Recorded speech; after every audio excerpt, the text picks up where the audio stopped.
2일차 첫 번째 세션의 세미나를 맡게 된 이오비스 광학솔루션 팀장 박강환이라고 합니다. 오늘 얘기 드릴 것은 일단은 저희가 주제를 이해하기 쉬운 3D 및 광학검사 솔루션이라고 했는데 원래 더 큰 주제는 이거였습니다. 라이트 프로퍼티 for 여기에 이제 나오진 않은데 비전 인스펙션에 대해서 얘기를 할 겁니다. 그러니까 광학검사를 진행을 하게 되면서 실제로 이용하게 되는 빛의 성질들에 대해서 얘기를 할 거고요. 이런 성질들을 얘기를 하려고 하는 이유는 다음 장을 보시면서 좀 설명을 드리도록 하겠습니다.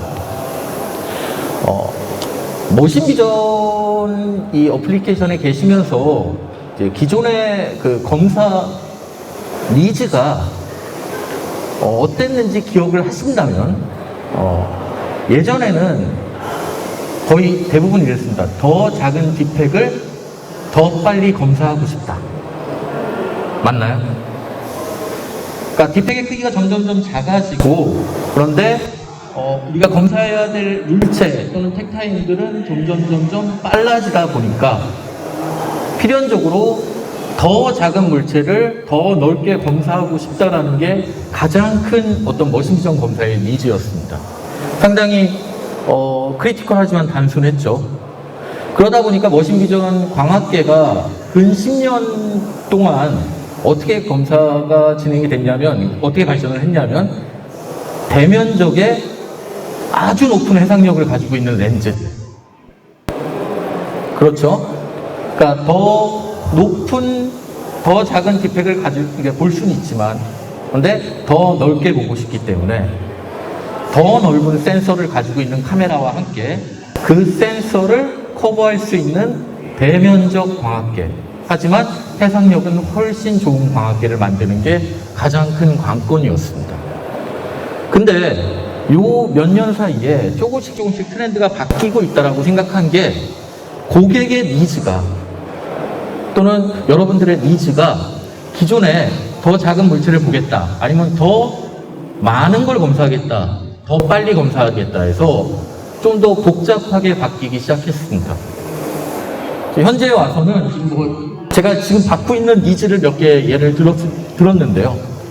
첫 번째 보면 매우 얇은 방막 코팅, 여기에 코팅이 있는지 없는지를 검사를 하고 싶다. 또는 여러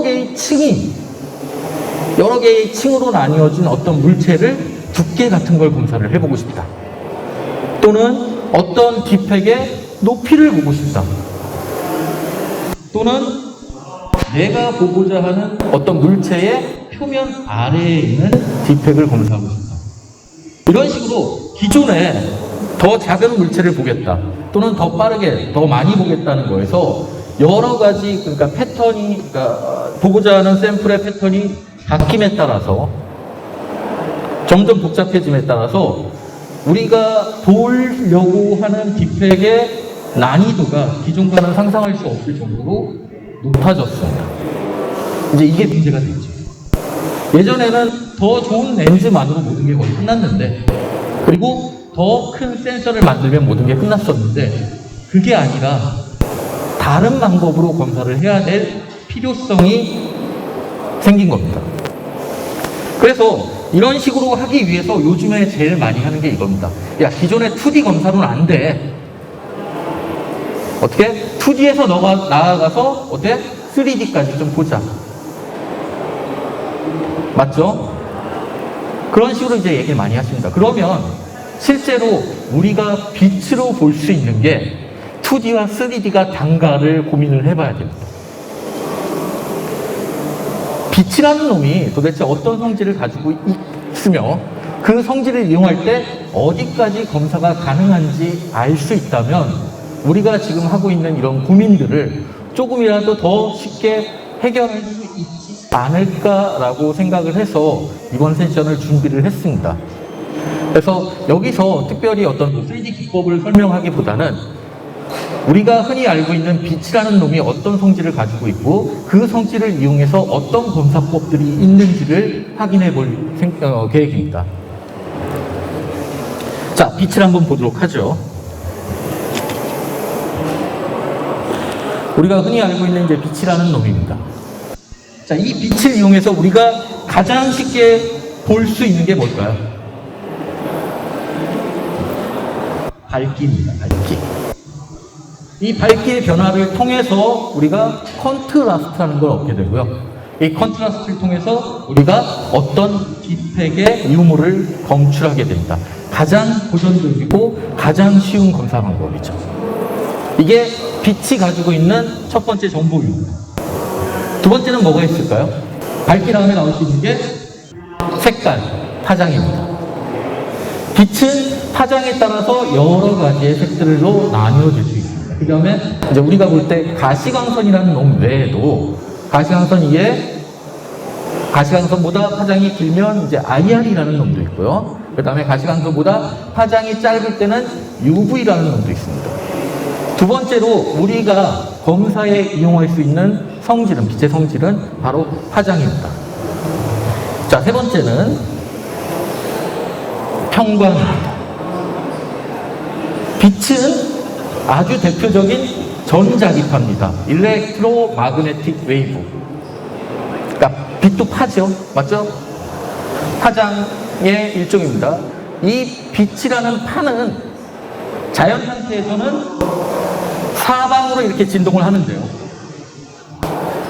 어떤 특정한 환경에서 한쪽 방향으로 진동을 하게 됩니다. 이 상태를 평광이라고 하고, 이런 평광의 상태는 빛이 상호작용하는 물체, 그러니까 반사하거나 투과하는 물체의 구조에 따라서 달라지게 됩니다. 그래서 이 평광 상태를 알게 되면 우리가 검사하고자 하는 물체의 일반적인 어떤 눈으로 보이지 않는 특징을 확인하실 수가 있습니다. 세 번째까지 됐고, 네 번째 뭐가 있을까요? 방향입니다. 방향. 빛의 방향. 벡터라고도 할 수 있습니다. 벡터. 벡터는 원래 색과 방향이 같이 이제 포함을 하는데, 방향. 빛이라는 놈은 어떤 물체의 물체에 들어가게 되면 반사 또는 투과를 하게 됩니다. 그때 반사 또는 투과하는 빛은 특정한 방향성을 갖게 됩니다. 이 방향성을 확인할 수 있다면 우리는 그 방향성을 가지고서 어떤 물체의 표면 정보를 특정할 수가 있게 됩니다. 자, 마지막으로 뭐가 있을까요? 위상입니다. 위상.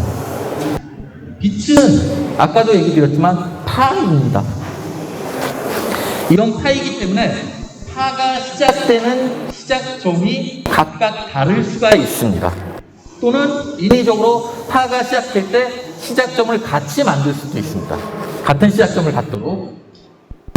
이런 위상의 정보를 파악을 하게 되면 우리가 일반적인 빛에서 얻을 수 없는 아주 미세한 정보까지 확인할 수 있습니다. 그래서 기본적으로 정리를 하자 그러면 빛은 우리가 흔히 알고 있는 밝기라는 정보 외에 파장, 평광, 방향, 위상이라는 정보를 가지고 있습니다. 실제 머신 비전에서 이런 것들이 다 활용이 되느냐를 알아봐야겠죠. 자, 이제 이 각각의 정보들을 실제 머신 비전에서 어떻게 활용하고 있는지 확인을 해보도록 하겠습니다. 자, 밝기에 대해서, 첫 번째 밝기에 대해서 확인을 해보도록 하죠. 자, 요 지금 제가 보여드리는 사진이 인류 최초의 사진입니다. 1826년 프랑스의 화학자인 조셉 니에프라는 사람이 그러니까 은으로 도금된 이제 도광판을 가지고서 몇 시간에 걸쳐서 이제 찍은 풍경 사진입니다. 상당히 조잡하죠. 지금 이제 뭐 제대로 보이진 않는데 뭐 요게 이제 나무인 것 같고 어떤 집의 지붕을 찍은 것 같죠. 그러니까 이게 거의 200년 전에 근 200년 전에 인류가 최초로 찍은 사진의 모습입니다. 자, 보시면 아시겠지만 인류가 최초로 찍은 사진에는 어떤 정보만 남아있느냐? 밝기 차이만 있습니다. 그만큼 밝기는 인류가 빛을 이용해서 썼던 가장 기본적이고 오래된 정보입니다. 그렇겠죠? 자, 지금은 어떻게 됐냐? 이 밝기를 이용하기 위해서 극단적인 해상력을 이제 밝기를 이용해서 극단적인 해상력을 얻으려고 합니다. 그러다 보니까 빛이 가지고 있는 물리적인 해상력 한계까지 이제 접근하기 시작했습니다. 그래서 뭐 회전 한계라고 해서 뭐 디프렉션 리미트라고도 하고요. 그래서 기본적으로 이제 밝기를 이용해서 보게 되면 지금 보시다시피 성능이 좋은 렌즈와 성능이 좋지 않은 렌즈의 이제 비교를 보게 되면 기본적으로 어떻게 되죠? 밝기 차이가 동일한 패턴에서 나게 됩니다. 여러분이 좋아하시는 이미지는 요 왼쪽 거죠. 그렇죠? 오른쪽 코에서 왼쪽 걸로 가기 위해서 여러 가지 이제 활동들을 하게 됩니다. 자, 이렇게 왼쪽의 이미지를 얻기 위해서 제일 중요한 게 바로 높은 NA와 이 NA에 걸맞는 낮은 시차입니다. 이런 높은 NA와 낮은 시차를 얻기 위해서 렌즈를 극단으로 개발을 하게 됩니다. 뭐 아시는 분도 아시겠, 여기 아마 그러니까 이쪽에 렌즈 제조하시는 분들도 계실 겁니다. 맞죠? 예. 렌즈를 제조하시는 분들도 계실 거고 그 좋은 렌즈를 사용하시는 분들도 계실 겁니다. 근데 기본적으로 높은 해상력을 얻기 위해서 높은 NA와 낮은 시차를 이용해서 나오는 이 렌즈들이 기본적으로 아까 제가 얘기했던 어떤 거죠? 그 트렌드 안에서 나오는 렌즈들입니다. 그러니까 작은 물체를 진짜 빨리 많이 보겠다.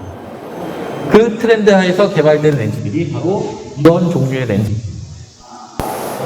그래서 이런 렌즈들은 아까도 얘기 드렸듯이 물리적인 해상력을 최대한 높이기 위해서 엄청나게 높은 수준의 공차로 제작을 하게 됩니다. 그래서 여기 보시게 되면 이제 공차 수준이 이렇게 나와 있는데요. 렌즈의 그 해상력이 좋아지기 위해서 필요한 공차는 점점점 타이트해지게 됩니다.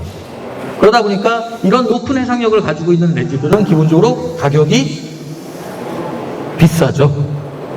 그것도 많이 비쌉니다. 네. 근데 실제로 이걸 이용해서 얻을 수 있는 정보는 상당히 한정돼 있죠.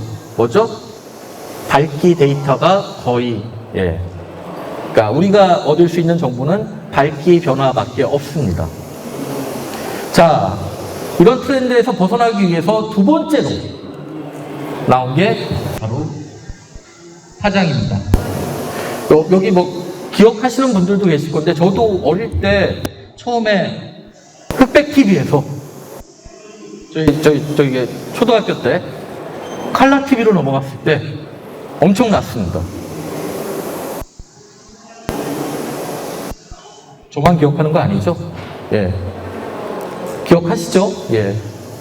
그 흑백 TV에서 칼라 TV로 넘어갔을 때의 충격이 엄청났습니다. 그러니까 기본적으로 기존의 흑백 TV에서는 밝기의 변화만 가지고서 사물을 인지를 했는데 칼라 TV가 되면서 아, 저게 무슨 색이구나. 그런 것들에서 나오는 충격이 엄청 났었죠. 그래서 광학의 발전은 이제 흑백, 그러니까 밝기의 변화를 캐치하는 데에서 이제 두 번째로 칼라로 넘어가게 됩니다. 칼라도 일종의 파장이죠. 가장 기본적인 형태로 현재 이제 보시게 되면 이제 베이어 필터를 적용한 일반적인 칼라 카메라가 있습니다. 이런 칼라 카메라는 뭐죠? 각 픽셀의 앞에 필터를, 베이어 필터라는 걸, RGB 필터를 이렇게 적용해서 이제 서로 이제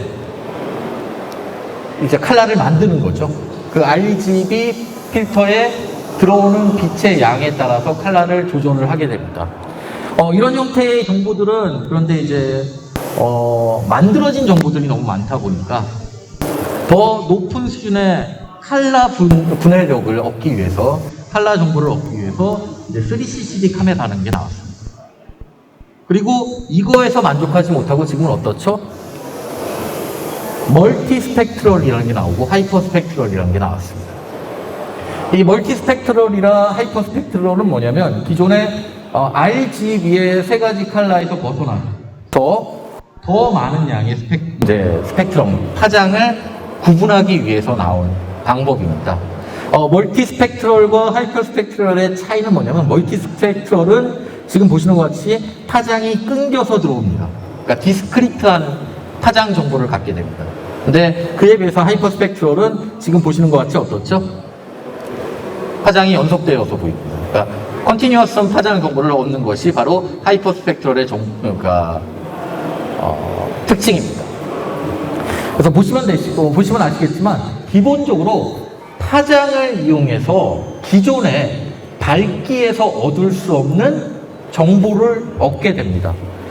빛이 들어가서 어떤 물체를 맞고 반사를 될 때 동일한 파장의 빛이 동일한 양으로 반사되지는 않습니다.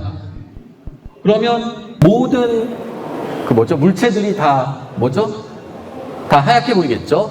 근데 지금 지붕을 보시게 되면 저기는 파란색이네요. 그럼 저건 뭐죠? 빛이 들어가서 파란색의 빛이 더 많은 양을 반사한다는 얘기겠네. 이 셔츠는 지금 현재 갈색인데, 이거 같은 경우에는 이제 갈색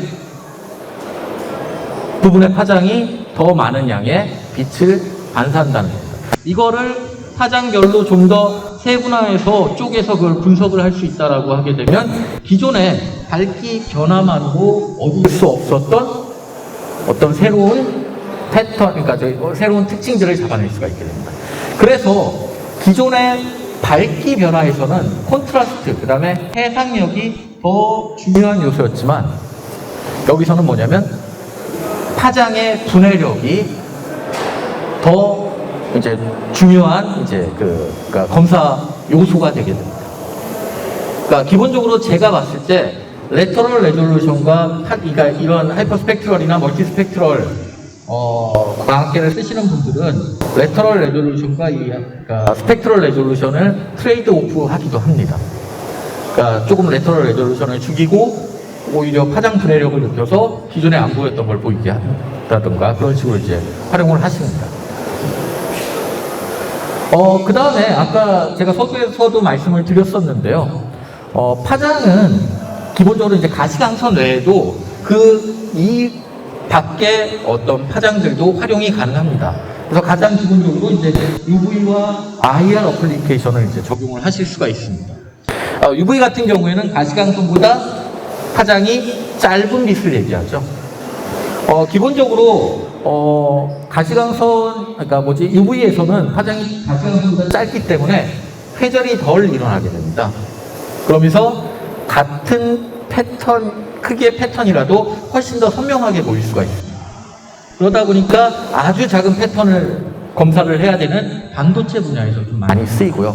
그 다음에 가시광선에서 보이지 않는 어떤 반점, 그러니까 피부의 반점 또는 특정 페인트의 어떤 산화도 이런 것들을 UV로 검사를 할 수가 있게 됩니다. 그래서 메디컬이나 그런 쪽에서도 사용하고, 또 그렇기 때문에 UV에서 특징적으로 나오는 어떤 빛들이 있기 때문에 그런 빛들을 활용하기 위해서 의약품에도 사용하게 됩니다.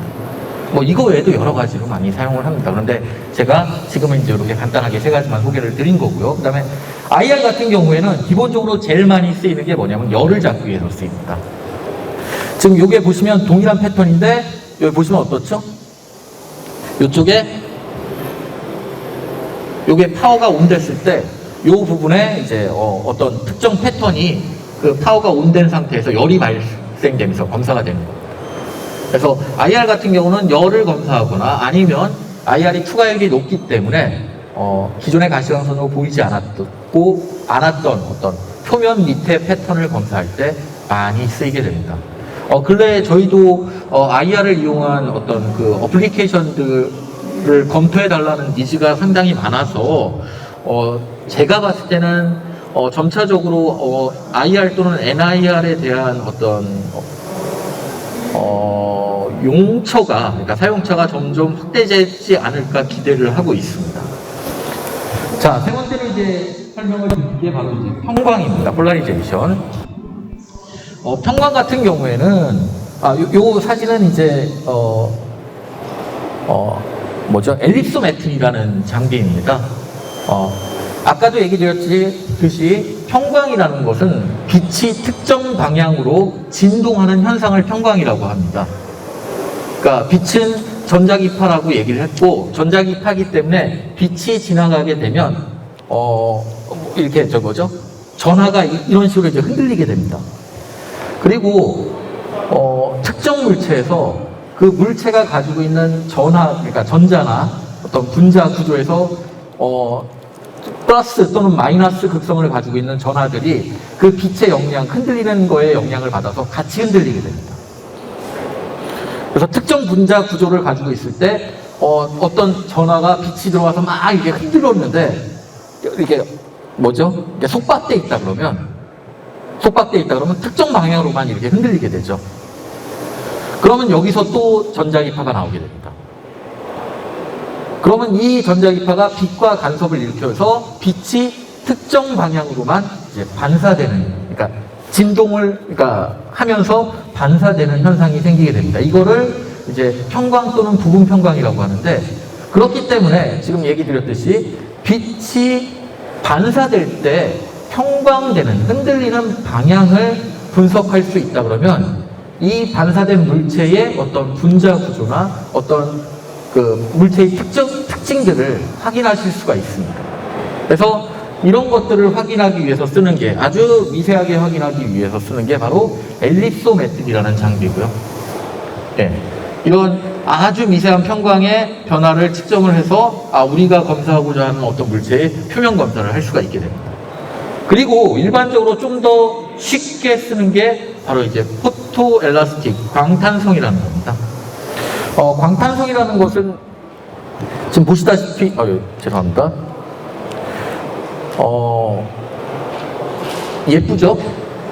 이미지가 예쁘죠? 그러니까 이게 컵인데 컵에 어떤 음료수가 이제 들어가 있고 빨대가 이렇게 꽂아져 있는데 무지갯빛으로 상당히 이쁜 이제 무늬를 가지고 있습니다. 이런 것들은 어떻게 만들어내냐면 요 컵 뒤에다가 폴라라이저를 하나 놓습니다. 그리고 그 폴라라이저 뒤에 이제 조명을 하나 놓습니다. 그리고 그 앞에 또 하나의 폴라라이저를 놓게 됩니다. 그러면 이제 조명에서 들어온 빛이 뒤쪽에 있는 평광기에 의해서 특정 방향으로 진동을 하게 되고요. 이 특정 방향으로 진동하는 빛이 이런 컵, 유리나 플라스틱 또는 아크릴 등을 투과하게 되면서 복굴절을 하게 됩니다. 복굴절은 평광하는 빛의 방향에 따라서 굴절율이 달라지는 현상을 얘기를 합니다. 이런 복굴절이 일어나게 되면 특정 방향, 그러니까 이 물체의 스트레스 또는 이 물체에 들어가 있는 어떤 장력들에 따라서 지금 보시는 것 같이 특정 방향의 일정한 무늬의 패턴이 생기게 됩니다. 이 패턴을 분석을 하게 되면 이 물체에 어떤 스트레스가 가해져 있는지를 확인하실 수가 있습니다. 그래서 이런 것들을 이제 그 광탄성이라고 하고요. 그래서 이런 것들을 이용해서 어떤 유리, 글라스 또는 그런 유리나 아크릴, 플라스틱, 투명한 플라스틱 등으로 만든 물체의 스트레스를 측정할 수가 있게 됩니다. 자, 이제 네 번째 특징, 그 빛이 가지고 있는 방향에 대해서 설명을 드리도록 하겠습니다. 기본적으로 렌즈는 어떤 일을 하죠? 물체단에서 들어온 빛을 받아들여서 센서단에, 이미지단에 뭘 만들죠? 상을 만듭니다. 그런데 저희가 이제 봐야 되는 게 뭐냐면, 실제로 물체단에서 들어오는 빛은 뭐냐면 3D 정보를 가지고 있습니다. 그렇죠? 여러분들 다 3차원이잖아요. 맞죠? 그런데 자, 렌즈를 통과하게 되면 그 상이 어떻게 되죠? 2차원으로 됩니다. 그거는 렌즈가 2차원으로 만드는 건 아닙니다. 왜냐? 렌즈는 똑같이 물체단에 있는 물체를 받아서 3차원의 상을 만듭니다. 그런데 이 3차원의 상을 센서가 싹둑 잘라서 2차원으로 끊어버립니다.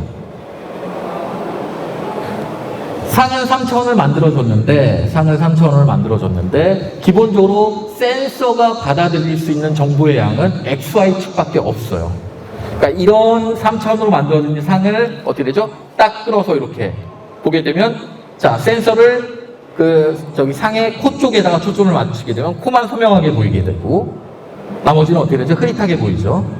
반대로 눈에 센서를 맞추게 되면 눈만 선명하게 보이고 나머지는 흐릿하게 보입니다. 이런 식으로 렌즈는 3차원의 상을 만들었는데 센서가 가지고 있는 특징 때문에 2차원의 이미지만 얻게 되는 겁니다. 기본적으로 렌즈가 가지고 있는 양은, 그러니까 렌즈가 가지고 있는 정보는 빛의 3차원, 그러니까 빛이 가지고 있는 3차원을 다 가지고 있습니다. 자, 뭔 얘기야? 왜 보시게 되면 사람의 얼굴은 3차원입니다, 원래. 그렇죠? 그리고 이 얼굴에서 어떻게 되죠? 모든 방향으로 빛이 뿜어져 나갑니다. 모든 방향으로 빛이 나오게 됩니다. 그런데 이 얼굴을 카메라로 찍게 되면 어떻게 되냐? 지금 보시는 것 같이 2차원의 이렇게 평면으로만 이미지를 얻게 됩니다. 그럼 나머지 이 뿜어져 나갔던 빛의 방향이 가지고 있는 정보들은 다 없어지는 거죠. 그래서 이 정보를 어떻게 하면 얻을 수 있을까를 고민을 한 겁니다. 자, 가장 간단한 방법은 뭐냐면, 지금 보시는 것과 같이 사람 앞에 모든 방향의 카메라를 넣어서 사람에서 얼굴 또는 사람의 몸에서 나오는 모든 빛을 다양한 방향에서 다 잡는 겁니다. 다양한 방향에서 빛이 다 들어오는데 그 다양한 방향에서 들어오는 빛을 이렇게 여러 개의 카메라를 써서 다 잡는 겁니다. 근데 이렇게 되면 어떻게 되죠? 일단 카메라가 너무 많아요. 구성하기가 어렵겠죠. 그리고 가격도 비싸질 겁니다. 그리고 카메라마다 약간씩 미세한 차이가 있습니다. 뭐 밝기나 뭐 그런 것들이. 그러니까 그런 걸 다 맞추기 위해서는 각각의 카메라마다 보정이 필요합니다. 자, 그래서 두 번째 방법을 고안해냈습니다. 자, 뭐냐? 자, 렌즈를 첫 번째 써서, 카메라에서 렌즈를 써서, 자, 이미지를 얻어냅니다. 이미지를 얻어내면 이 렌즈를 통과한 요 빛은 들어가면서 상을 만들어내는데, 이 상은 축소된 3차원의 상입니다.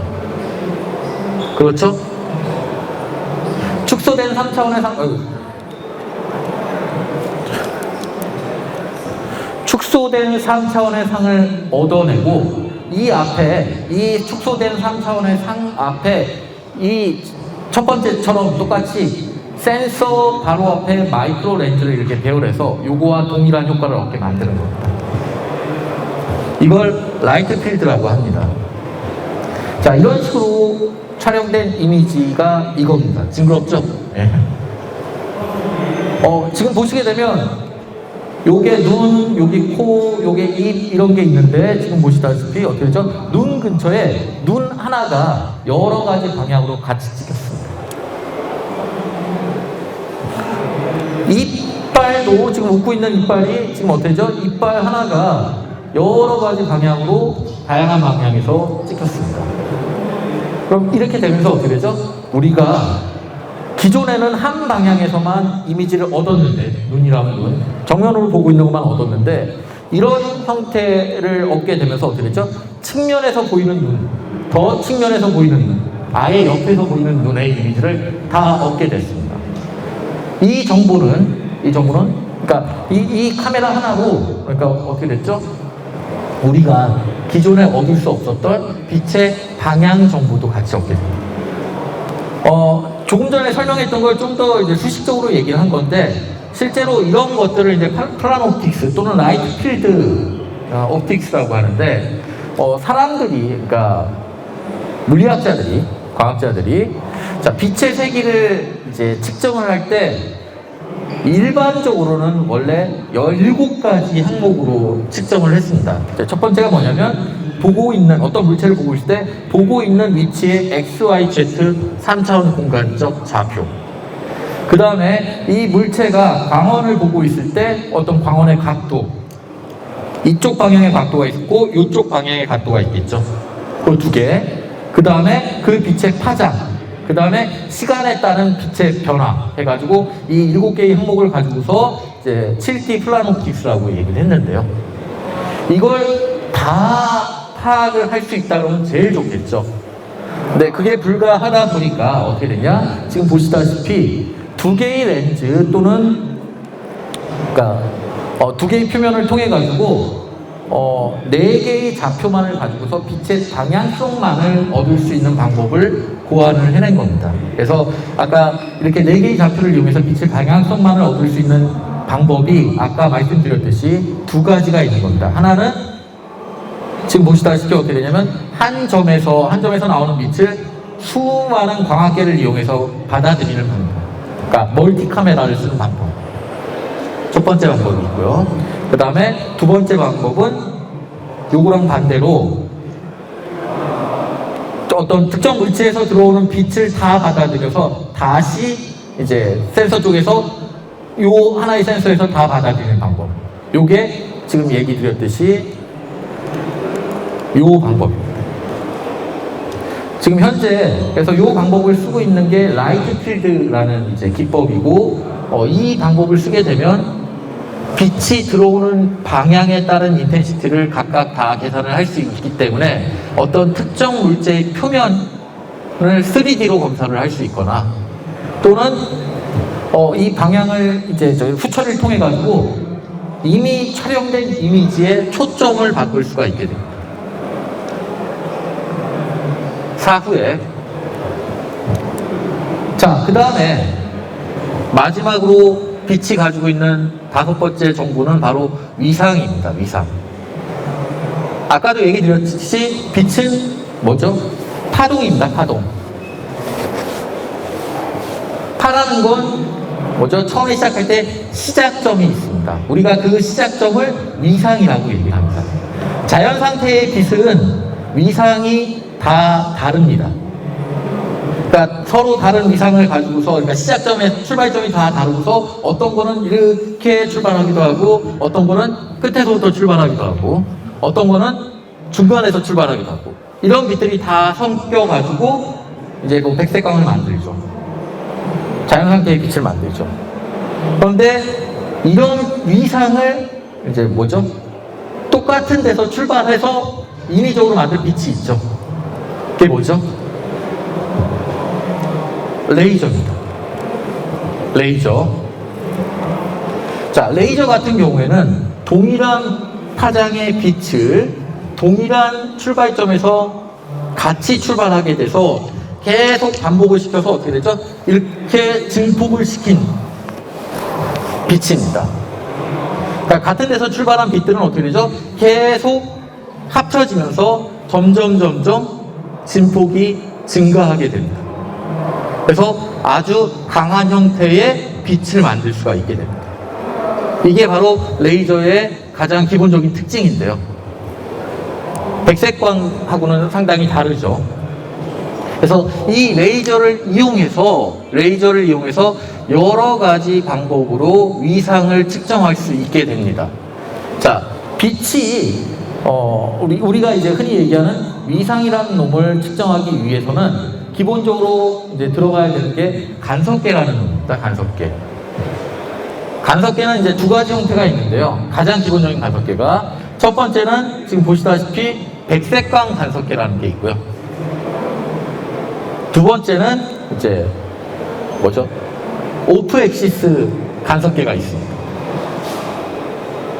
백색광 간섭계라는 것은 무엇이냐면 지금 제가 이제 레이저를 설명을 드렸었는데요.